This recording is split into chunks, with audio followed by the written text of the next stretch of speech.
khutbah d'aujourd'hui est très importante. Elle est très importante car nous allons parler d'un grand fléau.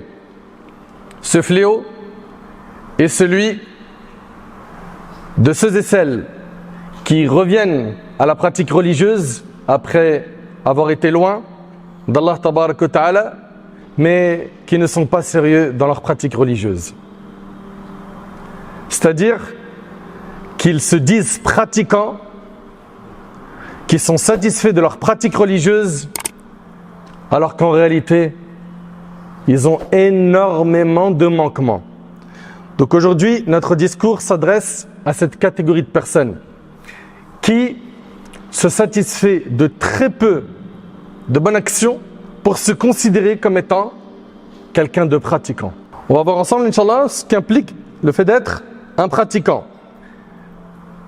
Allah Tabaraka wa Ta'ala, il nous parle de l'échange qu'il y a eu entre Pharaon et les sorciers. Comme vous le savez, Pharaon avait autour de lui énormément de sorciers.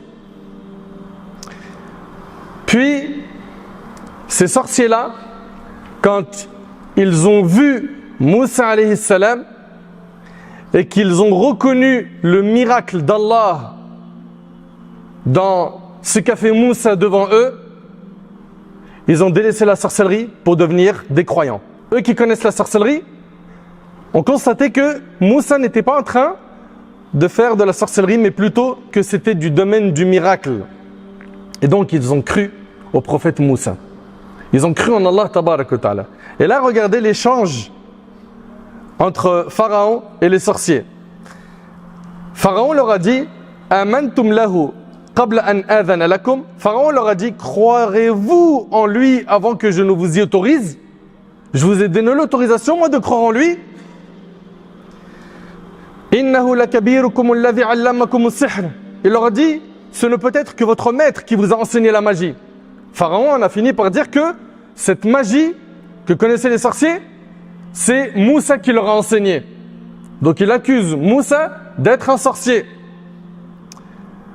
Et il leur dit فَلَسَوْفَ تَعْلَمُونَ Vous saurez bientôt لَأُقَطِّعَنَّ أَيْدِيَكُمْ وَأَرْجُلَكُمْ مِنْ خِلَافٍ وَلَأُصَلِّبَنَّكُمْ أَجْمَعِينَ Il leur a dit, je vous ferai amputer d'une main et du pied opposé. C'est-à-dire la main droite et le pied gauche, ou la main gauche et le pied droit. Dans le Coran, on y voit qu'il leur a dit « Je vous ferai amputer d'une main et du pied opposé, et vous ferez tous crucifiés sur des troncs de palmiers. » Vous avez vu la menace, comment elle est sévère, et l'histoire sait que Pharaon était un grand tyran. Mais lorsque la foi pénètre le cœur, on n'a peur que d'Allah. On a confiance en Allah. On a une certitude en Allah qui est très forte. Et ça a été le cas de ces hommes qui étaient sorciers il y a quelque temps. Qu'est-ce qu'ils lui ont dit? Ils répondirent, qu'importe. Inna ila rabbina munqalibun. Inna natma'u an yaghfira lana rabbuna khatayana an kunna awwal al-mu'minin. Qu'importe, car c'est vers notre Seigneur que nous retournerons. Nous espérons que notre Seigneur nous pardonne nos fautes pour avoir été les premiers à croire. Subhanallah. Lorsque les magiciens goûtèrent à la douceur et à la volupté de la foi, ils dirent, qu'importe ce dont tu nous menaces. La foi que l'on a dans notre cœur, pour rien au monde on l'abandonnera. Cette foi qui jusqu'à maintenant n'a pas été savourée par un grand nombre de musulmans. Jusqu'à maintenant, ils ne connaissent pas la valeur de leur dîn. Ibn Abbas et Ubayd ibn Amr ont dit qu'au début du jour, ces hommes étaient des magiciens et à la tombée de la nuit, ils étaient devenus martyrs. Leurs propos confirment cela. Rabbana afrigh alayna sabra wa tawaffana muslimin. Ils ont dit, ô notre Seigneur, déverse sur nous l'endurance et fais-nous mourir entièrement soumis. Allahu Akbar. Ici, on y voit quoi? Que lorsqu'ils ont embrassé l'islam, leurs convictions étaient fermes. Et aujourd'hui, on a des gens, subhanallah, qui reviennent vers Allah ou qui se convertissent et qui sont jusqu'à maintenant bancals. Pourquoi? Parce qu'ils n'étudient pas la religion. Ils n'apprennent pas, ils n'évoluent pas, ils ne cherchent pas à évoluer. Pour eux, c'est une fin en soi de s'être repenti. Ils ne cherchent pas à aller plus loin. Dans quoi? Dans l'élévation spirituelle, dans le fait d'augmenter les connaissances, la foi, la pratique. Et à l'époque du prophète sallallahu alayhi wa sallam, subhanallah, quand on regarde la biographie de notre bien-aimé alayhi salatu wa sallam, à son époque, la pratique religieuse était sérieuse. Les compagnons radiyallahu anhum étaient de vrais pratiquants. À leur époque, comme vous le savez, l'alcool était répandu. Les jeux de hasard, l'injustice, le vol, les guerres, les combats, des combats sans fin, où il y avait des morts par centaines, par milliers, injustement. Et qu'est-ce que leur a apporté le retour vers Allah subhanahu wa ta'ala? Une pratique de la religion sérieuse.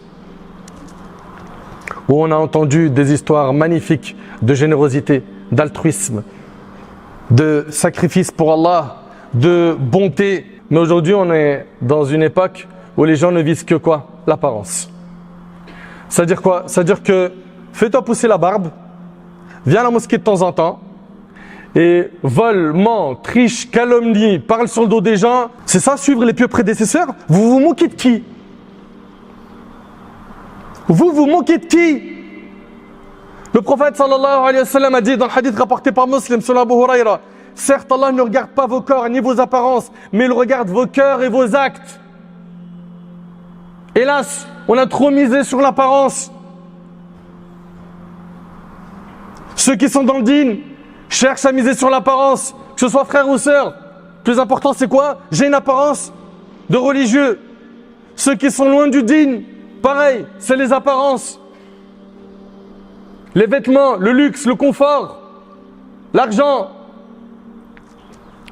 Certes, Allah ne regarde pas vos corps ni vos apparences, dit le prophète sallam, mais il regarde vos cœurs et vos actes. C'est ça le plus important. C'est ça qu'il faut soigner.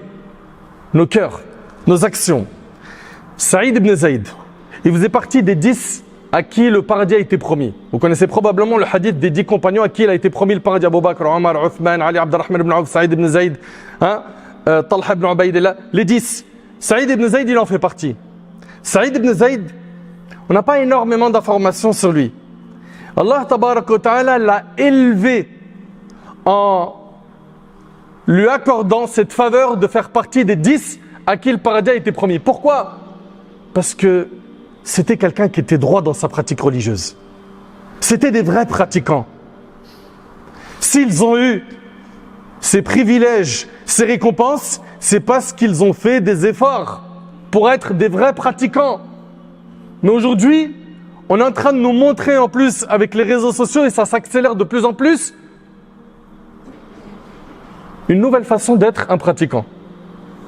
Tu fais une umrah, tu te snaps, ok? Tu montres aux gens, regardez, il touche la Kaaba, et il crie, on dirait il est en train de tourner un clip. Puis après, quand il revient de sa umrah, 2-3 stories plus tard, il est en boîte de nuit. Chicha. Il est en train de faire du haram. Et il insulte des mères. Et subhanallah, on en arrive à un stade où ce modèle de pratiquant, parfois, et pervers, souvent, est devenu ce qui est la norme chez beaucoup de musulmans. C'est-à-dire quoi? C'est-à-dire que quand tu leur dis, mais subhanallah, ce frère-là, ce qu'il fait, qu'Allah le guide, c'est pas sérieux. Il dit, oh, t'es trop dans le jugement. Smahli, quand tu dis trop dans le jugement, est-ce qu'on est en train de dire qu'il va aller au paradis ou en enfer? Ça ne nous appartient pas, ça. Mais les actes qu'il est en train de faire et qu'il affiche publiquement, on n'a pas notre mot à dire, nous qui ordonnons le convenable et interdisons le blâmable? Est-ce que les prophètes se sont contentés de voir le haram et dire, non, je ne peux pas parler sinon je juge? Mais bien évidemment qu'on parle. Et on dit cet acte est du blâmable. Et écoutez bien, tant qu'il restera des gens qui ordonneront le convenable et qui interdiront le blâmable, Allah préservera cette umma. Le jour où il n'y a plus personne qui ordonne le convenable et interdit le blâmable, Allah Ta'ala frappera tout le monde de son châtiment, et ça c'est dans plein de textes. C'est dans plein de textes. C'est pour cela qu'il faut impérativement, quand on voit quelque chose de blâmable, attention, après il y a la forme, la manière, la sagesse, le faire avec un bagage religieux, trouver le bon moment, etc. Mais le dire, contacter les personnes en privé, s'il le faut, lui dire, mon frère, regarde ce que tu es en train d'exposer sur le net, regarde ce que tu es en train de faire. Tu as normalisé le fait d'afficher du haram, des femmes qui sont habillées d'une manière qui n'est pas conforme à notre religion, t'as normalisé les insultes, puis tu mélanges dans tes mêmes phrases Wallah, Wallah, Wallah sur le Coran, la Mecque, la Kaaba. Mais c'est quel type d'islam que vous êtes en train de nous présenter? Et je vous le dis, je le répète, ce mode de pratique religieuse fatiguée, où la personne fait de temps en temps des bonnes actions et affiche énormément de perversité, est devenu un mode de pratique de religion qui est accepté par beaucoup de gens sur le net. Plein. Franchement, mashallah quand même. Et on ferme l'œil sur tout le haram qu'il fait. Ou sur tout le haram qu'elle fait. Mes frères, mes sœurs, être pratiquant, c'est être sérieux dans sa pratique religieuse. C'est être droit. C'est rechercher avant tout, et ça j'aimerais que ce soit enregistré, la satisfaction d'Allah tabarak wa ta'ala. Et d'avoir peur de mettre Allah subhanahu wa ta'ala en colère. Lorsque Aïcha radiallahu anha a été calomniée par le chef des hypocrites, on l'a accusé d'avoir commis l'adultère avec Safwan. Zaynab bint Jahsh, qui était sa coépouse, on lui a posé la question. On lui a dit, que penses-tu de l'affaire de Aïcha? Tout le monde dit qu'elle a commis l'adultère avec Safwan. Elle a dit quoi? Elle a dit, ahfadhu lisani, je préserve ma langue. Ça s'appelle de la pratique religieuse sérieuse. Je préserve ma langue. Elle a dit, wala aqul illa khayra, et je ne prononce que du bien. Ça s'appelle être réellement pratiquant, être une vraie pratiquante. C'est pas simplement une apparence. Non. On a aujourd'hui des gens qui vont venir à la mosquée, vont faire la prière. C'est très très bien, qu'Allah les récompense. Ils vont pratiquer certaines sunnas, ils vont s'écarter de certains haram, certains actes déconseillés. Mais leur langue parle sur un tel, médisance, calomnie, insulte. Ils n'hésitent pas à salir l'honneur de quelqu'un, à s'emparer des biens de quelqu'un, etc., etc. Ces gens-là, subhanallah, affichent une certaine pratique du din en apparence, mais quand tu as affaire à eux, tu dis, subhanallah. Moi, je m'adresse à ces gens-là qui, malheureusement, font des bonnes actions, mais ils font énormément de perversions. Écoutez bien, je ne suis pas en train de dire que celui qui pratique, ça devient un ange. Non. Même celui qui pratique la religion, il fait des péchés. Mais quand il en fait, il se repent vite. Il ne persiste pas dans le péché. Et son train de vie n'est pas de faire des péchés, c'est de s'en préserver. Contrairement à certains qui font un peu de bien et ils carburent dans le haram. Et on veut nous exposer ça, je vous le dis, je le répète sur le net, comme étant le nouvel islam magnifique, d'où l'ouverture. Eh bien, il faut se rappeler du hadith d'Abu Huraira qui est rapporté par Muslim, où le prophète a dit, savez-vous qui a fait faillite? Il dit, nous considérons comme failli parmi nous celui qui a perdu son argent et ses biens. Il dit, alayhi salatu wassalam, le failli de ma communauté, celui qui a fait faillite de ma communauté, et celui qui viendra le jour de la résurrection ayant accompli les prières, observé le jeûne et payé la zakat. Mais, écoutez bien, il vient après avoir insulté un tel. C'est quelqu'un qui a donc fait plein de bonnes actions, mais en même temps il a fait plein d'injustices, plein de mal. Il vient après avoir insulté un tel, calomnié un tel, pris injustement les biens d'un tel, versé le sang d'un tel et frappé un tel. On répartit ses bonnes actions entre ses victimes, et si elles ne suffisent pas à le racheter auprès d'elles, on prélèvera de leurs péchés pour les lui imputer et le jeter ensuite dans le feu. T'imagines le choc de cette personne qui a fait des aumônes, il est parti à la Umrah, il a fait pas mal de bonnes actions, il a donné de l'argent à ses parents, il faisait salat, etc., etc. Mais en parallèle, il faisait énormément de mal, d'injustice.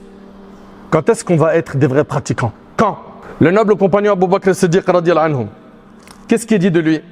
Il dit qu'il n'a pas devancé les compagnons par la multiplication des prières et de jeûnes, mais il a devancé les compagnons par quoi? Par quelque chose qu'il avait dans le cœur. C'était quoi? Cette certitude qu'il avait dans le cœur, cet amour profond d'Allah et de son messager qu'il avait dans le cœur. Il avait un yaqin, une certitude en Allah qui était exemplaire. Et c'est ce qui nous manque aujourd'hui. Lorsqu'après le voyage nocturne et l'ascension, les gens ont appris la nouvelle à Mecca que le prophète leur a dit, j'ai fait ce voyage, le voyage nocturne, de Mecca il est parti, comme vous le savez, à Bayt al-Maqdis, et puis après il a fait l'ascension, il est monté au-dessus de cette cieux, il a eu l'ordre d'accomplir les 5 prières, Eh bien, les gens, les Qurayshites ne l'ont pas cru. Et qu'est-ce qu'il a dit Abu Bakr radiyallahu anhu? Il leur a dit, si il l'a dit, c'est que c'est vrai. Voilà le comportement que doit avoir celui qui entend une information de notre bien-aimé alayhi salatu wassalam. Le jour de la mort du prophète sallam, les gens, comme vous le savez, hein, au moment de sa mort, ont appris la nouvelle, elle est tombée sur leur cœur comme une foudre. Abu Bakr radiyallahu anhu, la force de sa foi lui a permis de tenir et d'être l'homme de la situation. Qu'est-ce qu'il leur a dit? Il leur a dit, ô gens, celui qui adorait Muhammad, Muhammad est mort. Et celui qui adore Allah, qu'il sache qu'Allah est vivant et ne meurt jamais. Qu'est-ce qui lui a donné cette force? C'était quoi? Son yaqin, sa certitude en Allah subhanahu wa ta'ala. Et ça, on en a besoin, nous, en tant que croyants. Parmi les choses dont on a besoin pour être des vrais pratiquants, on a dit d'avoir cette certitude en Allah subhanahu wa ta'ala, comme les sorciers de Pharaon qui ont une certitude en béton, comme Abu Bakr radiyallahu anhu l'a eu. Également, il y a le fait de chercher à être quelqu'un de wari'a. Il y a la piété que vous connaissez. La piété, c'est le fait de délaisser ce qui est interdit et faire ce qui est obligatoire. Et il y a al-wara', c'est un degré au-dessus. Al-wara', c'est le fait de délaisser certaines choses qui sont halal, de peur de tomber dans quelque chose qui déplaît à Allah subhanahu wa ta'ala. Le prophète sallallahu alayhi wa sallam a dit, ainsi quiconque se garde des actes douteux a certes préservé sa religion et son honneur. Et écoutez avec moi cette histoire de Mohammed ibn Sirin, ce savant parmi les pieux prédécesseurs. Mohammed ibn Sirin, il a été emprisonné. Il a été emprisonné. Pourquoi? Cet homme parmi les pieux prédécesseurs, il avait acheté de l'huile pour le vendre.